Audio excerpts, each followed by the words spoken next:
Board of Regents of Del Mar College District to order at 1 p.m. on Monday, March 4th, 2019. We are in the Eisensee Boardroom. We have a quorum and can conduct business. I am going to ask for a moment of silence as we begin our meeting.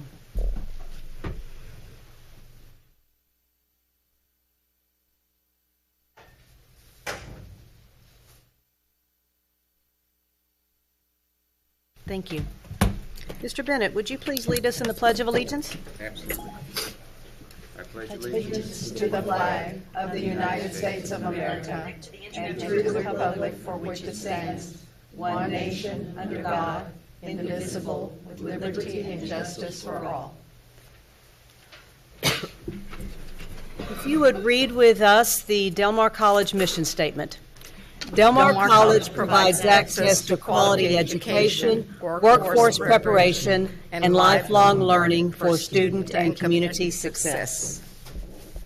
As a reminder, Del Mar College is streaming live audio and video from this Board of Regents meeting on the college's website in real time, with the exception of portions of the meeting that will be considered as closed session by statute. Before we begin with our agenda item to interview the candidates for the at-large vacancy on the Board of Regents, the board is going to go into closed session for just a brief time to do some legal consultation. So if you wouldn't mind, I'm going to read the closed session language, please. The Board of Regents is going to go into closed session under Texas Government Code 551.074A1 regarding the appointment, employment, evaluation, reassignment, duties, discipline, or dismissal of a public officer or employee, including, number one, review of the applicants for at-large Regency vacant with a possible discussion and action in open session, and Texas Government Code 551.071, consultation with legal counsel regarding pending or contemplated litigation or a settlement offer with possible discussion and action in open item, and the seeking of legal advice from counsel with possible discussion and action in open session. The time is 1:02 p.m. If we could clear the room briefly, then we'll call you all back in as soon as we're done.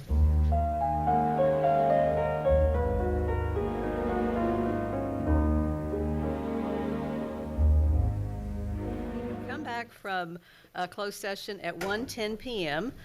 We are going to begin the interview process, and Jessica is going to ask the candidates, Jessica Alanis is going to ask the candidates to please draw for order in which you will be interviewed.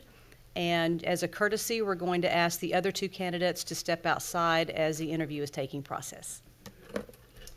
We've got 3 ping pong balls that are going to go in the box, 1, 2, 3, and we'll draw by alphabetical order.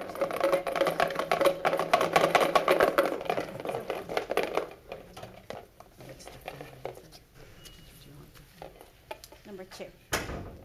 Dr. Lee.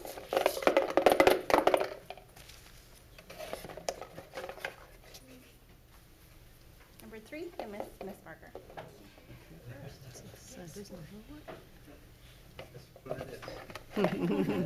Better be.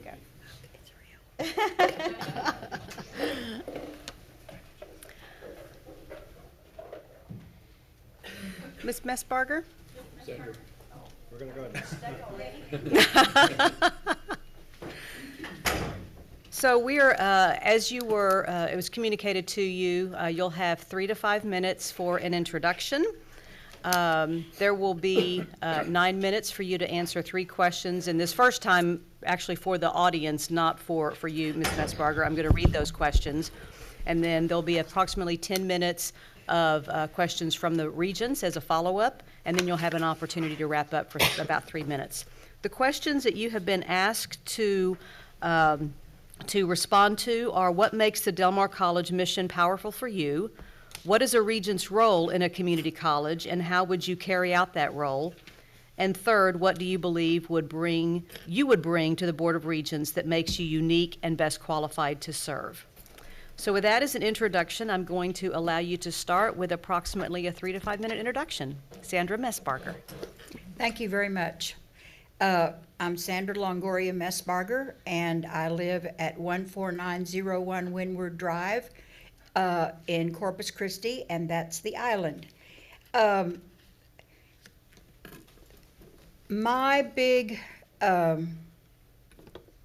resume is just full of education and some business. I started teaching when I was 19 years old in the Valley in a migrant school in 1964. So I left these doors in 1964 and went straight into the classroom. And it was an exciting time, but that kind of set my my desire and my passion was to continue doing what I was doing. I have been fortunate enough to have many extracurricular activities, like having being the consultant for Silver Burdette, and led the textbook series in 1996, K through 12, and that was a whole 2-year commitment. And it was really, I learned a great deal and met some people from all over the world. I have been in the classroom for 30 years and almost 40 then as an educator, as an elementary principal at Banquetti, and working with parents and administrators, and also the music supervisor in Brownsville, which actually brought me so much knowledge with 47 principals to deal with. When I walked in, there were, out of 47 schools, I had 23 vacancies to fill, and there were none in South Texas teachers. So through my music work, I knew a lot of choir directors up north and started calling them, and we filled the 23 vacancies within a month. And some people from up there are still in South Texas because it's warmer. My business came with working for the Association of Texas Music Educators Association. My part was membership and dealing with the all-state groups. So we had 15,000 all-staters audition for 300 positions. So that was my part. And then all the services that we give to our members, which were choir, band, elementary, college, and then the business part. But all I did was the education part, and the executive director did the business part with the people that came to show. So I also have taught privately at home and had quite a few students from Toloso when I was at Cal Island, and at the island from Flower Bluff and Corpus Christi. So I've had a very varied career as far as my life, and been fortunate that I have met so many wonderful people along the way. And of course, I have had my first term as a regent, which kind of has been like, okay, it's payoff time now. When I walked into this music school, talk about green, I mean, I was green. I had no idea between a major and minor scale. And here are all these people I met, and of course I lived on campus at the dorm. And so it was really a phenomenal experience. The teachers there at that time, like, we would go to sing for Texas Music Educators, and people would say, gosh, Del Mar College, it is one of the finest music schools in the United States. And we're talking Juilliard, all of that. They were in the top 5. And if you can imagine that, that's what happened. I grew tough skin and realized that I wasn't the best, because everybody that was here was the best. So it was really quite an experience for me, and I can tell you my lifelong learning and my love for learning and working with students and preparing them to do what I did came from Del Mar College. And I'll go further into that when I get to the questions. Let's see, that's about it. Let's see, how much time do I have? Because I could go on for 30 minutes, but I won't, because most of you know what I have done in the past. I have taught a college course as well, and I was the UIL Executive Secretary for all the music activities in this region, from Laredo to Corpus, Falfurrias, and north, for 12 years working with 7 superintendents, and they made the rules. We went from state to what, so I was the black cat that, you know. That's about 5 minutes. If that's okay with you, we'll move into the questions. That's fine. Okay. The first question, what makes Del Mar College mission statement powerful for you? As I said before, education is a continuing process. It's like singing you do all of your life. Reading you do all of your life. Writing you do all of your life. And you don't realize that until you retire from your career and you go, okay, what do I do next? And I think most people have got to be involved in what they do. So the stack of books that have been sitting there for years, it's getting smaller. And now with Mr. Messbarger retiring, that turned the page as well, because I was used to him being gone all day long and I could do my thing. Our computers are right back to back, and so it's like when he's there, I talk to myself when I do things. Imagine that.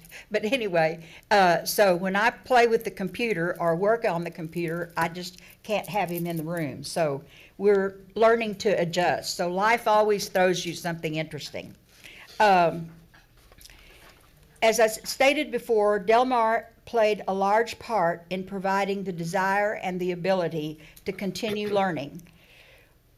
What was created here by this staff and others touches us for the rest of our lives, and I can say because of that, that is the way it provided me and a gentleman that told me at a function, I'm the largest car dealer in the world, and he's a Del Mar X. So you can imagine who that is. Del Mar, like I said, has the mission statement is functional, real, and something that can be accomplished.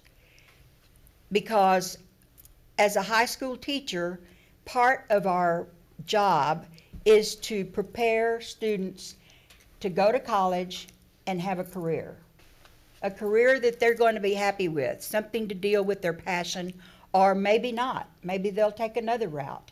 But to open avenues and pathways for them to experiment things that they've never had before so they can make a strong decision and be a happy person.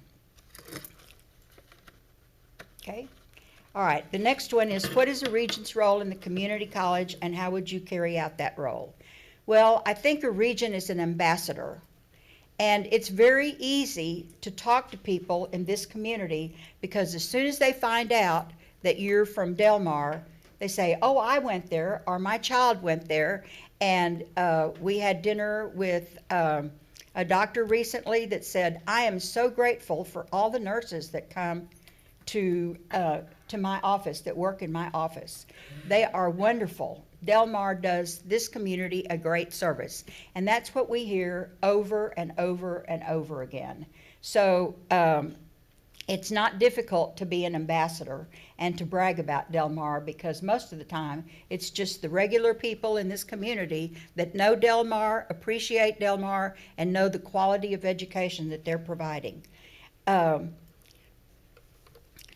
As a regent, I think we have, by statute, we hire the president, but with the governance system, which we have, the president's duties and the board also hold a fiduciary duty to students, faculty, alumni, the community, and at large.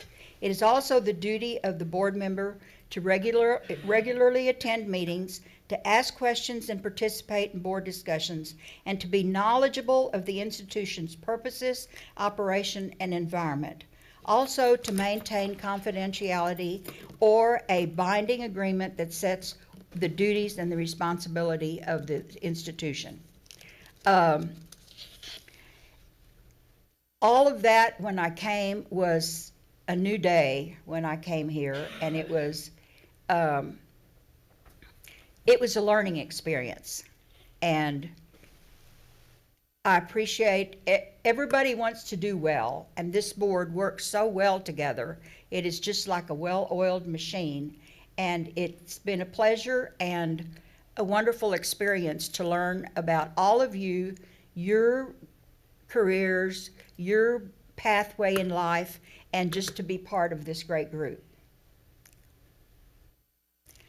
The next one is, what do you believe you bring to the Board of Regents that make you unique and best qualified to serve?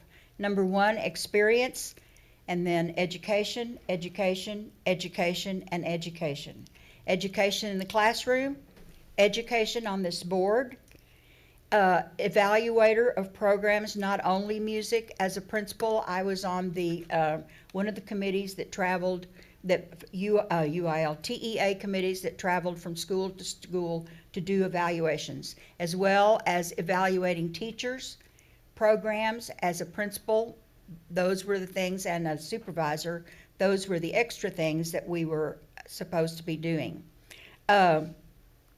Working with and moving large number of people for special events was kind of my forte.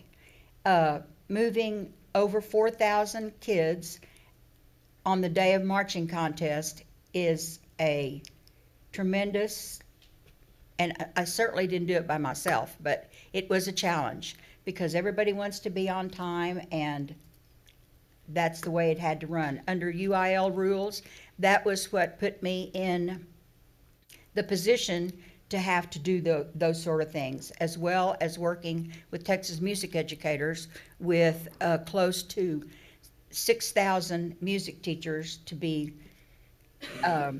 giving them all the rules for all the contests, setting them up to come to the convention, being the secretary for the board, which came from all over the state of Texas. And those experiences were probably one of the best things that I can share in a classroom with students, because that kind of gives them a little idea about what happens after you get out of school. It's not just standing in front of a class and teaching, but rather all the things that go with it. If you can't work with your principal, then you're not going to have a happy life. So we try to give all of those experiences to students that are going that way. And let's see, in the last 5 weeks, I have judged students in San Antonio, the Valley, and still have, students are the same in one way, but yet so different in another. In 1964 to now is 3 worlds apart. But I'm fortunate that I have the opportunity to work with students and be able to help them decide, okay, is music going to be my path, or do I need to do something else? Thank you. Okay. So now we have an opportunity for regents to ask questions. We can go in any order. If someone would like to start. Does anybody have a starting question? I can. Yes. I can start. Ms. Estrada. Yes. Miss Sandra, I noticed that in your resume you didn't mention any of your community service, and I know you've been involved with HWNT, the Corpus Christi Symphony, UIL, and you didn't mention any of that in your resume. Is there a reason why you didn't mention that? I know because I've been with you with the Corpus Christi Symphony. I thank you very much for asking, because that was just something that just went this way. I have been part of the symphony board for 6-7 years, and I'm still a member of the investment club in Kingsville, the garden club in Kingsville, so I travel once a month to those groups, and I've learned a lot about investing in the investment club. And just being part of Del Mar is community, because going to all the student functions, other opportunities to mix have been afforded to us, and I try to do as much as I can. So I feel like I am out in the community quite a bit. Thank you. Other questions? I think I know the answer, but just for the record, your free time, you do have enough time for Del Mar? I know you're retired, right? Right. Okay. With all your other activities, you do have the time for Del Mar. I know the answer, but just for the record. Yes, I do have time for Del Mar, and I make time for Del Mar. Okay. And I know when we get our board packet, I know I have to have a couple of hours at least before our meeting to go through it, write my notes, and prepare, plus all the other things, that graduation and all the things that go along with this position. Because I want to represent our constituents and be very supportive of the students.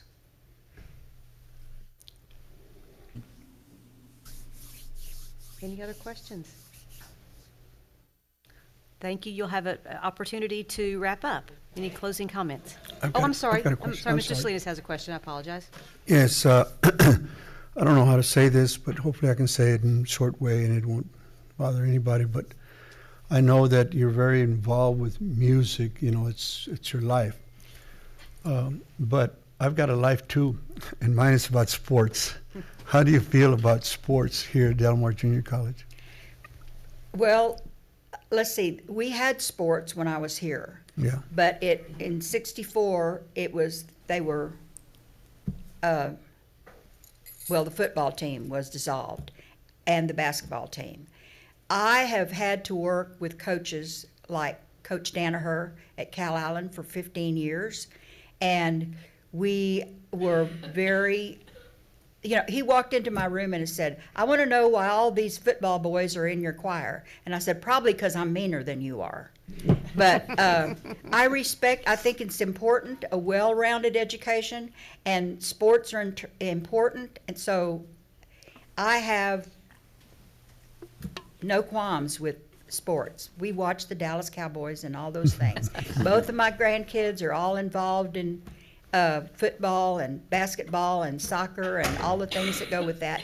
And that's part of the learning, I think, that people do. Okay, last call. Now you can provide your closing comments. Okay. First of all, thank you very much for giving me this opportunity. I look forward to working with all of you in some way from now on. And thank you for the job you do. And I can personally say you all are awesome. Thank you. Thank you. Thank you very much, Ms. Messbarger.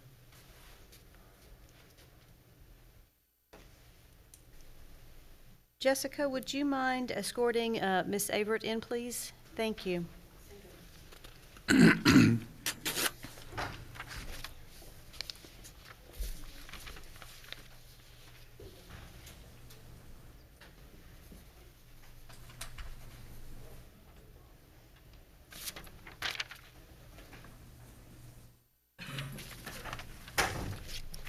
Thank you very much. I'm going to be keeping time, and Delia is helping me out. So if you see me kind of wave at you or give you a wrap-up signal, that means for that segment, you're close to the time. We're not going to be buzzing anybody or anything like that, but I am going to try to give you some nonverbal clues. Thank you. And we read for the audience the 3 questions. Do I need to repeat those for you, or you have those prepared? Good. I have them. Then Libby Averitt is our next candidate, and I will allow you 3 to 5 minutes for an introduction. Thank you. Thank you all so much for this opportunity to be here this afternoon. I really appreciate it. I'm not going to repeat my resume. You all have seen that, but I do want to tell you just a little bit about myself and why I'm here today. Some of you I know better than others, so forgive me for those of you who do know my background a little bit. I am a lifetime Texan, born and raised in Texas. I'm the youngest of 3 children. My dad was a geologist by training, was a mud engineer, for those of you who know what that means, worked in the drilling industry, and my mom was a stay-at-home mom. They have been married almost 68 years. And from a very early age, my parents really stressed the need to get an education and to get a college education. It was never a question about whether or not I would go to college. My parents made it very clear that that's what they expected of me. And so we moved around quite a bit in Texas, a little bit in Oklahoma, as my dad moved around for his business. And in high school, I was in Houston. I spent junior high and high school in Houston and fell in love with journalism and went to the University of Texas in Austin to study journalism, and was very fortunate to get a job here in Corpus Christi right out of college. Never thought I would stay here. I never thought I would stay here more than 2 years, but I fell in love with this community and fell in love with the Caller-Times and worked there for more than 30 years. I really enjoyed living in a community this size and working for a newspaper of that size, and could not believe all the different people I got to meet, all the different stories I got to cover. It was just a fantastic career, and I feel very blessed to have been there for as long as I was. You see on my resume that I started as a reporter, did a number of different jobs there at the Caller-Times, and for my last 3 years there served as the president and publisher of the Caller-Times. In those 3 years, I worked for 3 different companies. And so I led the Caller-Times in a lot of change in those 3 years. And with the last company, I decided that it was time, and I still had enough time for my own career to do something else. I had spent a lot of time with some downsizing and having to lay off some people and just get us through some of those difficult changes that the newspaper industry was going through, and I was ready to do something else. And so luckily I was able to retire from the Caller-Times. I took just a little bit of time off and then went to work at the United Way of the Coastal Bend, where I am the Chief Development Officer there, and feel so lucky to have landed there, to be able to use the skills and the things that I learned in my career at the Caller-Times in order to continue to benefit the community. So many of us who got into journalism did that because we wanted to make the world a better place. And in some ways, I think I did that as a journalist, but I know that that's what still drives me today, and part of the reason I wanted to go to work at the United Way. And it's been a fantastic, fantastic 2 years there. I feel like I'm still able to use the things that I've learned throughout my career, hopefully for the betterment of the community, and that's why I wanted to apply for this position as well. Thank you very much. You can go ahead and work into the 3 questions Sure. however you see fit. Sure. You asked about the mission statement and why that connected to me. And that's one of the main reasons I did decide to apply for this position. Obviously, education is valuable to everybody, and I do think it's something that's sort of the great equalizer across the board. I was very fortunate that my parents could afford to send me to college, but that is just sort of the luck of the draw. You know, I didn't get to choose, I don't think, what family I was born into, and I feel very fortunate that my parents could provide a higher education for me, but not everybody necessarily has that good fortune. And I think we, in order to better our community, need to do everything we can to make education affordable, accessible, achievable for anybody who wants it. And that certainly is something that Del Mar has been at the forefront in doing for people. I love the part of the mission about lifelong learning as well. You can see that on my resume too, that I haven't job hopped, but I've continued to grow through different positions, certainly at the Caller-Times, and then when I decided to leave the Caller-Times and do something else. It's not that I get bored in jobs, I just love to continue to learn. It's part of the reason that I went back to get my master's degree in my 40s, because I wanted to continue to improve myself and prepare myself for other opportunities that might come along. I took a continuing education class here many years ago in public speaking when I used to be really, really afraid of standing up like this and talking to folks. And it was something that very much benefited me at the time. And you know, I don't think you can talk to anybody in this community without there being some link to Del Mar College in some form or fashion. So what it means for this community is really important. The other thing that I've grown to appreciate, particularly over the past 2 years, is Del Mar's commitment to a skilled workforce. And I see that even more in my capacity now at the United Way, because we have very close relationships to many of the businesses, particularly in the oil and gas sector. And the strides that this college has made in order to be responsive to those companies is one of the, I think, biggest factors in terms of our economic development success that we've seen. We have to have a skilled workforce here, and you all are providing that. And that is one of the key factors that attracts businesses to keep coming here. When we get those businesses here, when we have the sort of booms that we have had recently, that benefits all of us. It certainly benefits those of us in the nonprofit world because we have more donors. We've got, we had a good year last year, and that's because we've got more people here and more jobs, and you all, by educating the workforce, are able to fill those jobs. So it's a mission that complements certainly our mission at United Way, but also complements my personal mission in terms of having education available for those people who need and want it, to help lift them up. We talk at the United Way about giving people a hand up, not a handout, and I feel like that's what education does for folks. It allows them to better their lives, to better the economic situation that they may find themselves in, and without the opportunities that you all provide here, I think that's very difficult for us to accomplish.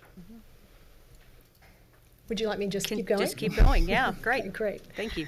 As far as the Regents' role in a community college, I think I'm pretty clear on this, in part because I have served on boards before, and I also, at United Way of the Coastal Bend, what you may not know is that we answer to a board. It's a board of directors who governs us at the United Way as well, a local board of directors. And I'm very clear on sort of the specific roles and what the role is not. I understand that we have one employee, that would be Dr. Escamilla. I understand that the role is to govern and not manage. The president and staff, they're the folks who carry out the operational duties. That as a region, it is not my business to get into the weeds or the business of what Dr. Escamilla and his very capable staff should be doing. I understand that. I understand the fiduciary duty to oversee what's going on, to ask critical questions, and to work as a team, and to work as a team with Dr. Escamilla as well in making sure that we have good standards of conduct, that we have good ethical standards, that we have good fiduciary standards, and that we work together. I also understand the need not to go rogue and not to make it about me. It's not about me. I don't think it's about any of us individually. It's about the good of the community college. It's about what good can we do as a group. And I already, even though I'm not in this position, but just in my own professional life already, I'm careful with what I do on social media.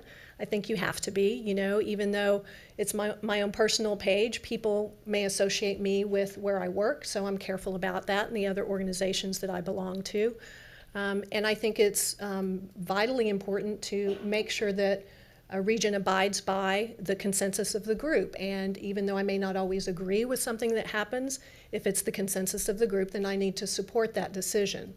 I also think on a more, I don't want to say a personal level, but just in terms of conduct and perhaps representation, I think I would fulfill that role as well by being somebody who's a strong advocate for the college, who's a strong champion for the college, who supports the college, who also is sort of the community's eyes and ears. I do try to make it a point to listen to folks, and I like that phrase that I've got two ears and one mouth, so I should use them accordingly, that I want to listen to what opinions people may have about the different organizations or businesses that I may work with, and not just be defensive about those sorts of comments, but really take them in and see if there's something that's being said that we may need to look at, and then bring that back accordingly and appropriately.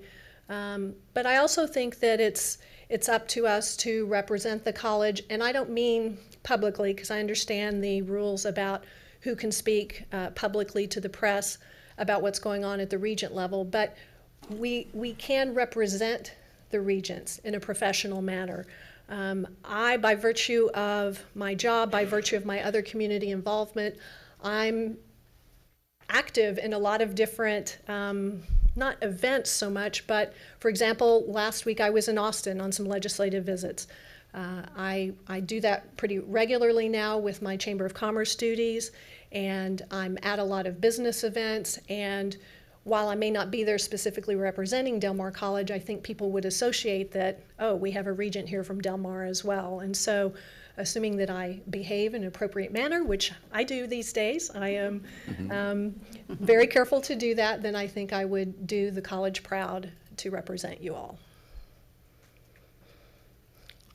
As far as what I would bring to the Board of Regents, and I've touched on this, I think, a little bit, but in applying for this position, I really thought about my career and what I've learned. I mean, obviously, I'm a trained journalist. My master's, though, is in communication.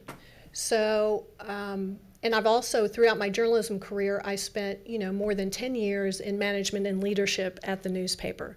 So I think I do have an interesting blend of a communications background, obviously with the written word, with the spoken word, and how to, working in a newspaper, as you can imagine, you often get helpful hints or complaints or criticisms about things.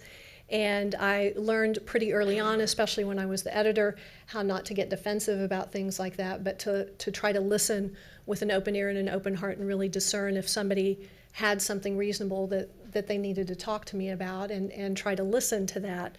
I think I also developed an ability to anticipate potential problems.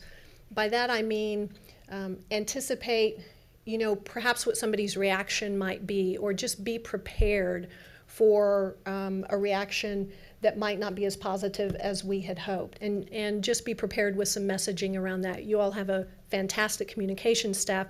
They don't necessarily need help with that, but I think I have developed a way to think critically about situations and perhaps come up with some scenarios that we may not have anticipated. So I think my communications background helps me with that. My time, particularly at the Caller-Times as the editor and head of advertising, and then certainly as the publisher, while I am not a CPA, I have had my fair share of budgets and strategic planning and cost cutting, and also have served as treasurer of the Chamber of Commerce. So I certainly know my way around financial matters and the annual commitments that we have around audits and things like that. I'm not an expert, but I can certainly ask good questions and see if things are in order. And then I think there's just my community knowledge and community involvement. I never, like I said, I never expected to stay here more than a couple of years. And I just can't imagine living anywhere else now. I absolutely love this community. And I feel so grateful for everything that this community has given me. I feel like I literally have grown up here in Corpus Christi and want to give back. And I know that sounds like a cliche, but it's really true. I want Corpus Christi and South Texas to be the absolute best place it can be. And I'm convinced that furthering education and making those educational opportunities available is key to that success. And I, am comfortable anywhere from, y'all are probably familiar with the Caller-Times Christmas appeals, where we would interview people who are really down on their luck and having a difficult time. I'm comfortable with all walks of life. I can talk to people who don't have anything, and I can, meet with the governor as we did last year and be comfortable in that setting as well. I really enjoy getting to know the community. This community has just embraced me, I have to say, over the last 3 decades. And I really wouldn't be who I am today without the support and the education that I've gotten both on a personal and professional level here in Corpus Christi. I will say this too. I think you have 3 great candidates, I have to say. I applaud you for attracting such good candidates. I think one of the things that sets me apart is I would bring a fresh view to things, sort of an independent look to things. when I was at the Color Times, we had some limits about what we could get involved in at that time. As you can imagine, keeping our independence was something that we had to be pretty careful about. And it really wasn't until I became publisher where I was able to get involved in a few more things, and started to get involved with the Chamber of Commerce there, and then have kept that certainly since I left the Color Times and started working at the United Way. But because of my experience from starting as a nighttime police reporter, where I went all over this city, to rising through the ranks to become the publisher, I really do have a broad knowledge of this community and South Texas. I keep saying Corpus Christi. I know it's not just Corpus Christi that Del Mar serves, and am very familiar with the outlying areas as well. And so, no, I didn't come up in the traditional community college setting, but if indeed, what you're looking for is somebody who has broad community knowledge with a lot of contacts, a lot of ability to hear what other people are saying about Del Mar College, and passing along that information to Dr. Escamilla and to the Regents for consideration, then I can certainly do that. And I think combined with my communication skills and my financial skills, that I'm a good fit for the position. Thank you. You're welcome. We're going to move on to questions from individual regents. Are there?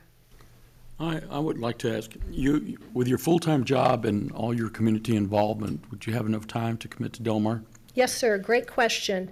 I've thought about that, certainly. And I wouldn't do it if I didn't think I had the time to do it. The last 3 years at the Color Times were probably the most stressful of my entire life. And the amount of time and energy that job took, I didn't realize the extent of it until I was out of it. Now that I'm at the United Way of the Coastal Bend, I'm not going to tell you that I don't work hard there, because I do, but it's at a whole different level. I feel like this is, more like what real people do when they're not on call 24/7, with the phone ringing at midnight and things like that. So I've adjusted over the last 2 years to a more regular work schedule with my full-time job. That said, I have found that I have much more capacity, bandwidth, energy, brain matter to spend a bit more time with the Chamber of Commerce. As you can see, I'm the chair-elect at the Chamber of Commerce, and for other volunteer activities. I am a bit protective about my personal time. And I know what it takes for me to regenerate myself and to take care of myself. I am not looking to turn myself into a workaholic.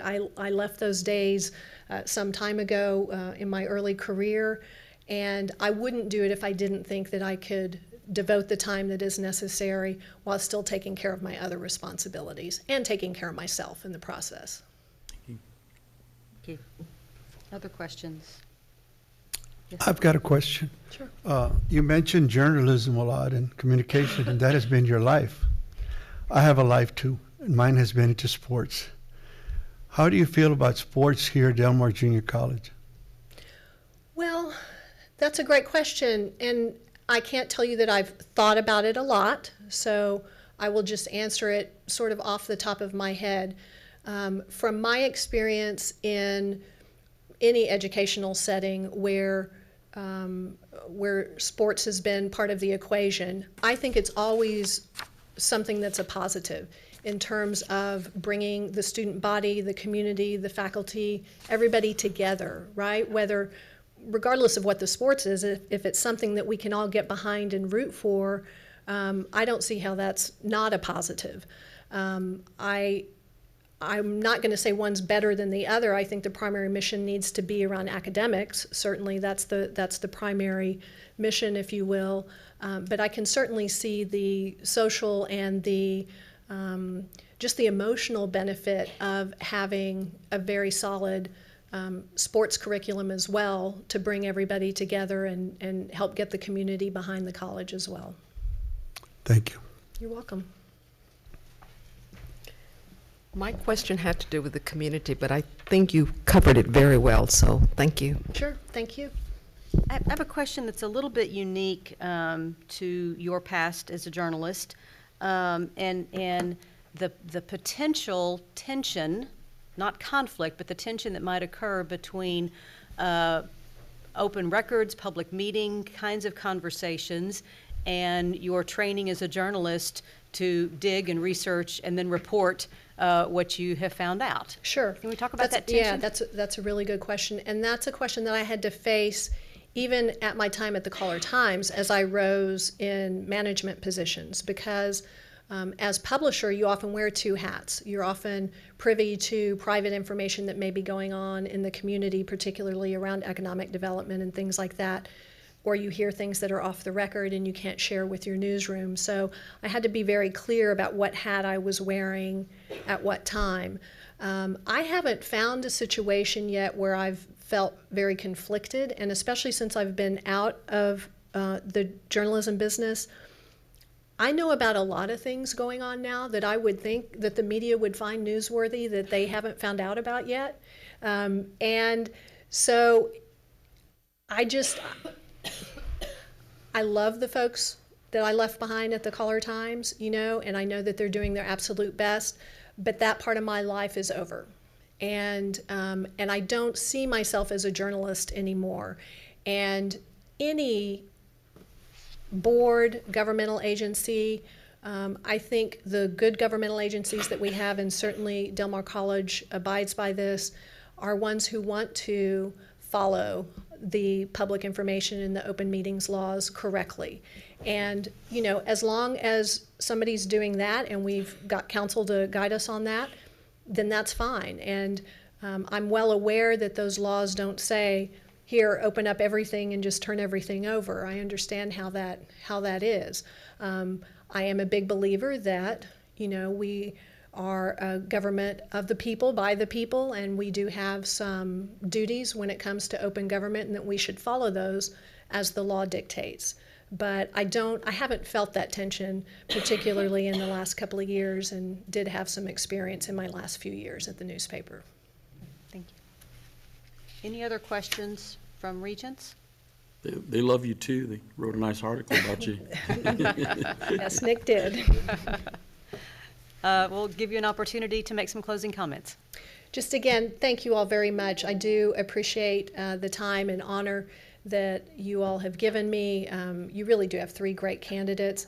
I think some of the things that I've laid out about myself are really why I think I would be a good choice. I just think it's a good fit. I'm looking for ways that I can use my time and my talents in order to better this community. That really is what I want to do. I just feel so grateful to be a South Texan. Even though I wasn't born here, I feel like I was.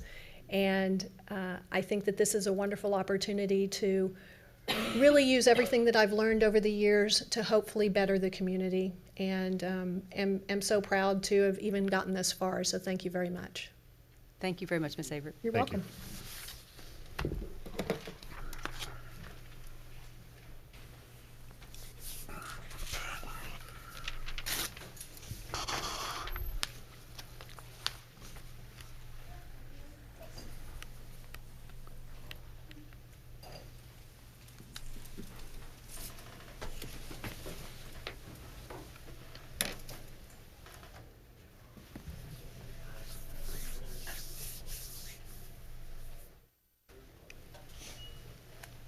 Hello, Dr. Lee. As was communicated to you, we're going to give you 3 to 5 minutes for some opening comments, and then we'll let you move directly into answering the 3 questions in just a narrative form that we had sent to you in advance. Then we'll have about 10 minutes or so for questions from the Regents as follow-up, and then allow you an opportunity to make some closing comments. I will be keeping time, and Delia's helping me with some backup, but I'm not going to buzz you or anything. But if you see me kind of do a wrap-up signal, that means for that segment, we're getting close to the end of that time. So that'll be your nonverbal cue. Okay. So Well, start whenever you're ready. Sure. Well, good afternoon, and thank you for the opportunity to appear before you today. I'm Larry Lee, and I retired from Del Mar College a little over 4.5 years ago. I served as the Dean of the Business Professional Technology Division for 5 years. 12 years as the chair of the Computer Science and Information Technology Department, 9 years as a computer science instructor. And I also taught 1 year at B County, which is now Coastal Bend College, and for a total of a little over 27 years of higher education experience. I also had 1 year as a secondary high school band director. I was born in Brownsville, Texas. My family has been a resident of Corpus Christi since 1953 when my father started his restaurant business. I'm a product of local schools. I went to Prescott Elementary, eventually to Sundin Junior High School, and graduating out of King in '67. I worked in the family business from the age of 5 in the kitchen, cleaning shrimp, washing vegetables, and peeling potatoes, eventually moving to the front dining room to bus tables in junior high school, and cashiering and handling customers in high school. I once, when I got brave enough to ask my father, aren't there child labor laws? And he sternly said, this is good discipline for you, and you have skills in which you won't starve. I was active in scouting and in the band programs in junior high school and senior high schools, and from those two organizations, I found that the key ingredients to organizational success was individual hard work and a lot of teamwork and cooperations. When it came to make a decision what I want to do for a living, well, my father obviously made his pitch for the family business, and I will tell you that went to the bottom of the list. My mother wanted me to go in medicine, but I didn't want to be around sick people. I enjoyed scouting and band, but I found out that scoutmasters were volunteers, and so I went to Del Mar College to become a band director and majored in music. I graduated with an AA in music from Del Mar in '69, went to Sam Houston, where in the December of 1970, I was the first person in my family to complete a college degree.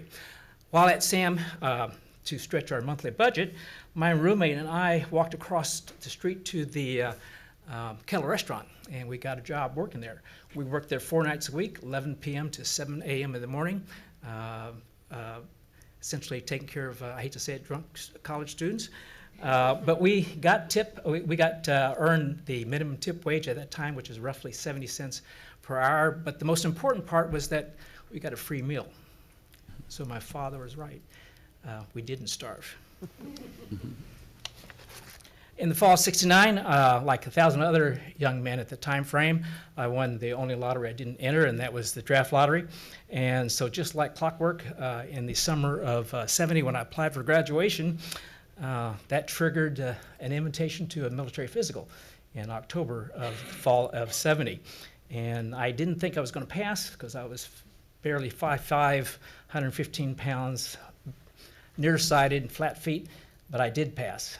So I immediately walked next door to the recruiting center with the Navy, and I enlisted.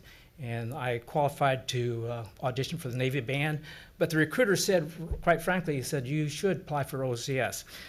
After graduation, I had a little over 7 months before I had to go on active duty. I had to find something to support myself because I didn't want to work nights anymore. But I found out that first thing they ask you, if you took, even though I had a college degree, the first thing in your resume they see is, what is your draft number? When I told them it was 17, they said, next.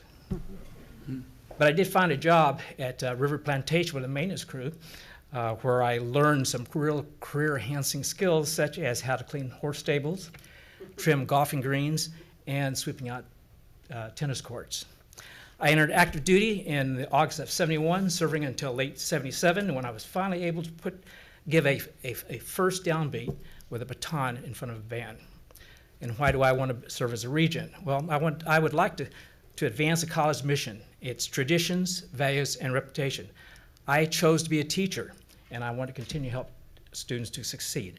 I want our community to grow by helping its citizens towards economic well-being. Okay? And what makes our college mission powerful to me? Our mission is very powerful because we're an institution that is available to all and not a select few. Some would say that we're more democratic. Consequently, we reach a more diverse group of students than traditional colleges.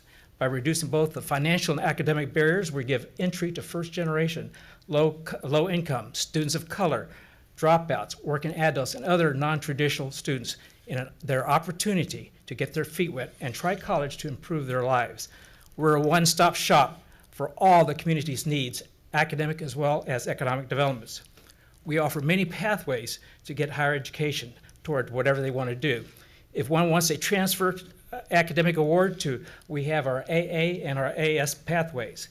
If you're familiar with the Harvard Graduate School of Education's Pathway to Prosperity, new, highly skilled, and well-paid technical jobs require post-secondary education, but not necessarily a baccalaureate, just like those that are peering over the bridge in San Patricio County. We already do a lot of the heavy lifting by filling that need with graduates from our technical focused AAS certificates and customized training. Our students are the workforce of the future, and that means a stronger economy for our region. If a new company comes into the Coastal Bend with specialized needs, well, it's no problem. We're very agile, and we can quickly develop an applicable specialized course of study under contract or specialized training. For those who don't do well in secondary schools, well, again, no problem. We can provide them basic academic skills through our developmental courses. What about self-improvement or self-actualization? Well, we have a wide selection of continuing education and enrichment classes that are constantly starting. Because our classes are smaller than traditional universities, you get a more personalized approach than being thrown into a class of several hundred and expected to sink or swim. Our faculty focuses on teaching and not research. Many came straight from industry and are able to give a more practical, real-world practical perspective, not on how it works, but why. And that relevance to that end goal of getting a job contributes to greater understanding, better retention, and ultimately higher student success.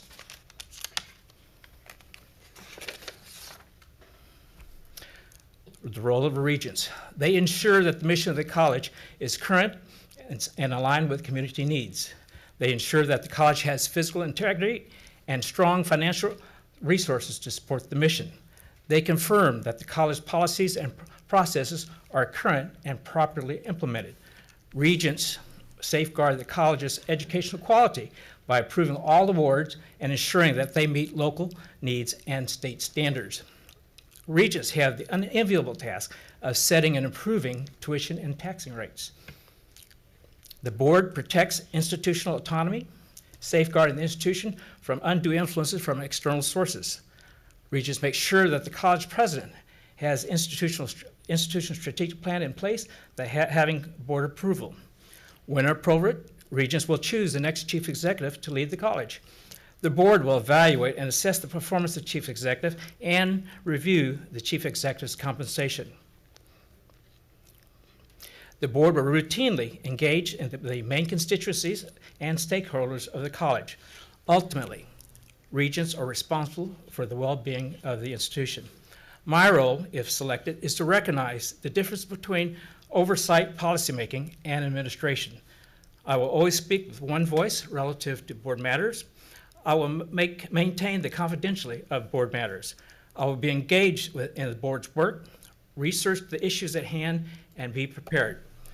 I will question when necessary if actions are contrary to bylaws, school policies, or even common sense. I will serve as an advocate for the college and limit speaking on behalf of the board unless authorized to do so. Finally, I will always evaluate my actions to ensure that they bring credit to the college.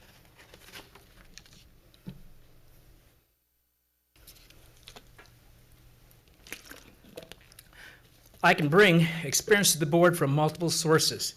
With 27 years of progressive responsibility in higher education, I'm acquainted with the challenges of our college, such as the completion agenda, retention, student debt, state funding, enrollment, diversity, and expanding partnerships with ISDs and industry. Having led the technical division of the college, I recognize the importance of providing a well-prepared workforce to support the new economy of the Coastal Bend. I have participated in several strategic planning processes, twice with the Navy, locally with Bold Future and Del Mar College, and a nonprofit, the Arts Center of Corpus Christi. I have participated in 2 SACS reaffirmation visits and 3 coordinating board audits. I'm conversant with the ACGM, GIPWE, and WECM requirements for award development and the onward approval process to the coordinating board. I have been involved with many articulation negotiations with secondary and higher education institutions. I have worked with the Texas Skills Standards Board for 7 years, helping to incorporate industry-recognized skill standards into college awards. This led to the revision of 53 awards, AAS degrees, and level 2 certificates at 24 different colleges. This gave those programs the distinction of being state recognized. Before my retirement from Del Mar College, we had 4 such recognized programs.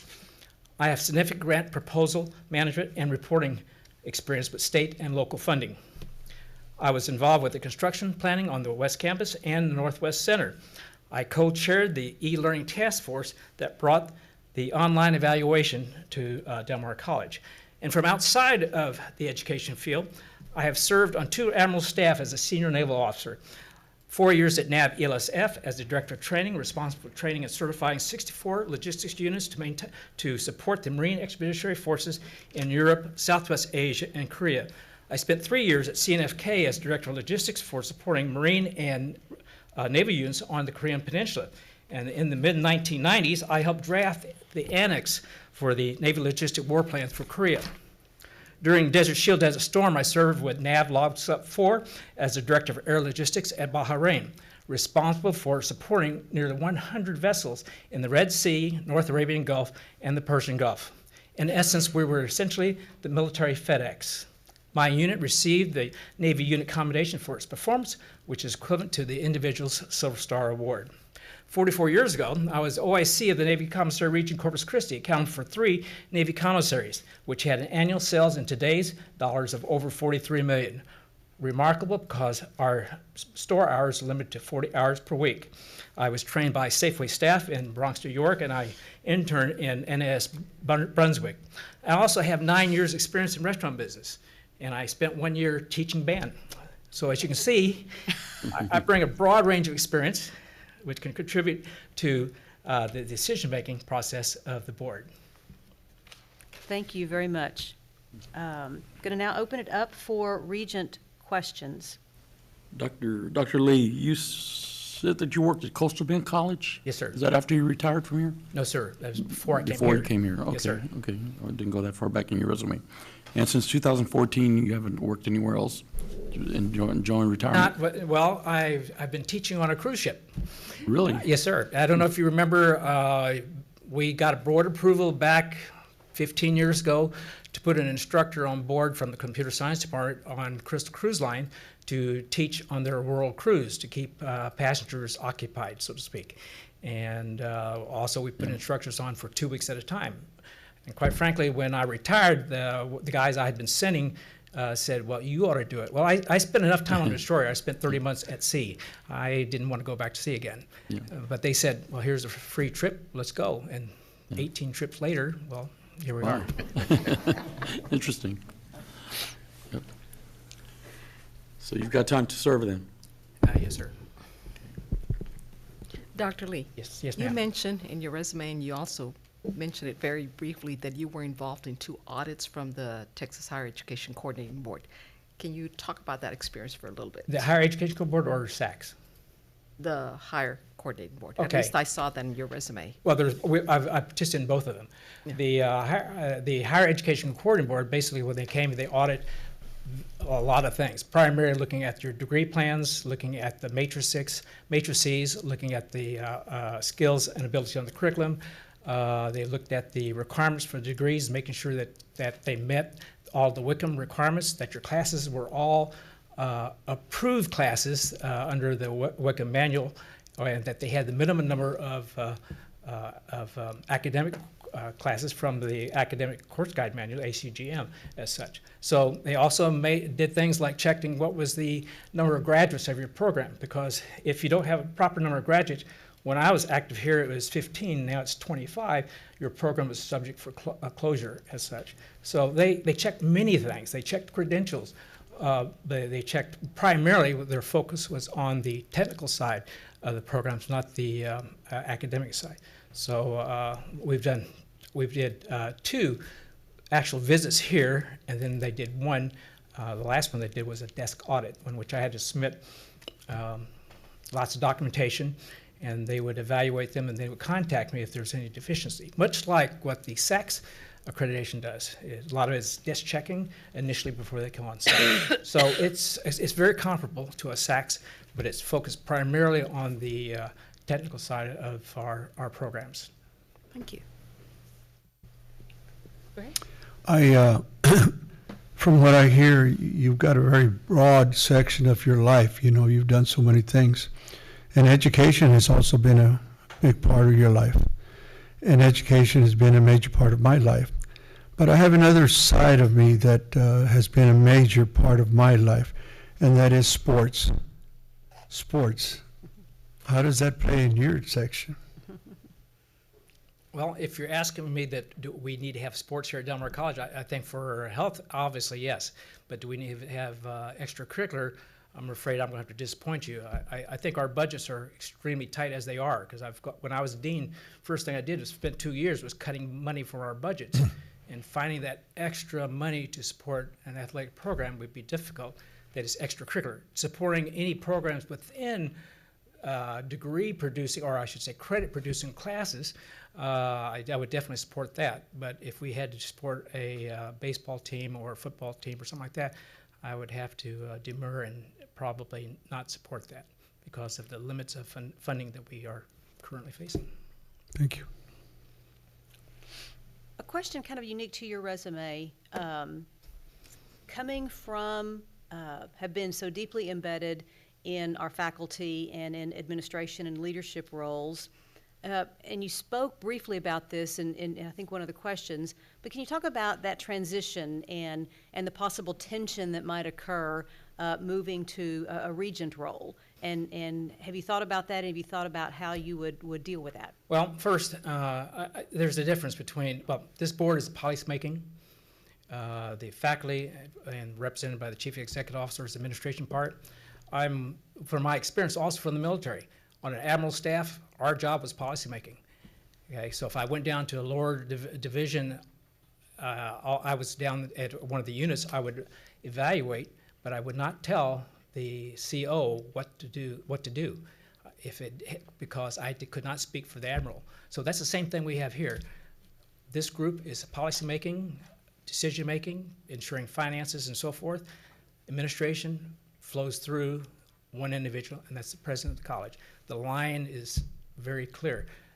Tension, well, I think I've earned the respect of faculty and administration, and I have served in a position where we had to make decisions, especially in the military, of hard decisions of what to do. And I don't think there'll be any difference here if selected. So yes, there would be, I understand that there would be some issues, but you have to be black and white about it. SACS requires it. I hate to say it too. That's the first thing they look at. Can you keep that separation in your mind different from the role of rank and file? You have to stay aloof to make the, well, I guess another way to look at it, it's like the colonel flying in a helicopter over the battle. He has to trust his captains and lieutenants down on the ground, and that's the same thing, because they're on the ground. It's strictly policymaking. Okay, thank you. Any other questions from any other board members? If not, we'll allow you to make some closing comments. Okay, they'll be quick and fast. Again, I want to thank you for the opportunity to apply for this position. I have a passion to serve and a long-standing interest in the college, obviously, with 27 years experience here. I'd like to see the success of the institution. Whether I'm not here or not, I would be supporting it anyway. I'm a strong believer in teamwork, collegiality, transparency, and in personal integrity, and I have a great, as you heard just moments ago, respect for the chain of command. And I want to thank you again for the opportunity to appear before you today. Thank you very much, Dr. Thank you, Lee. Dr. Lee. Thank you, Doctor.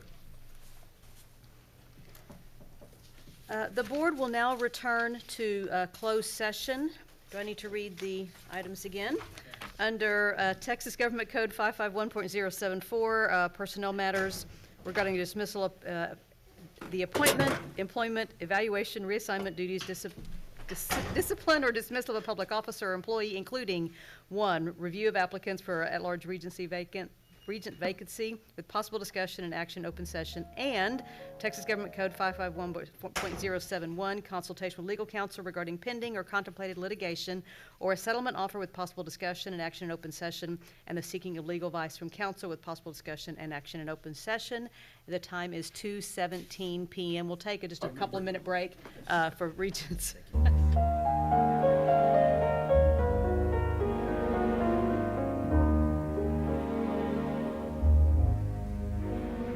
We are returning from closed session at 2:40 p.m. I would like to start off by saying thank you to everyone who applied for this vacancy. We had many, many good candidates, and we heard from 3 excellent candidates today. The board expresses its appreciation and the knowledge that each of you bring different perspective and different experience, obviously a different educational focus as you've come through the ranks, but all of you demonstrated today a devotion and a real interest and support of Del Mar College, and we sincerely appreciate that, and we hope that support and interest continues, because we need all of the supporters and interested parties in the community that we can get, but thank you sincerely for your taking the time to apply and to appear before us today. It's very much appreciated. Given that, I think we do have a motion coming out of closed session. Ms. Hutchison. I do have a motion, and echoing your views about the appreciation and impressed by all of those who are wanting to join this board. But after that deliberation, I move that we appoint Libby Avert to fill the unexpired term of the at-large regent vacancy on this board. Is there a second to that motion? Second by Dr. Sherwood. Are there any comments from Board of Regents about that motion? Are there any public comments from any member of the audience? Hearing none, all those in favor of the appointment of Libby Avert to our vacancy, please say aye. Aye. Any opposed, say no. Congratulations, Ms. Avert. We will officially swear you in tomorrow at 1 p.m. At the start of our monthly board meeting, and welcome to the board. Thank you again, Mrs. Messbarger. I can't talk today, I'm so sorry. And Dr. Lee for your interest, and thank you so much for all that you have given to Del Mar College. We will now entertain any general public comments. If anyone would like to make general comments to the board. Seeing no one, we will adjourn our board meeting at 2:42 p.m.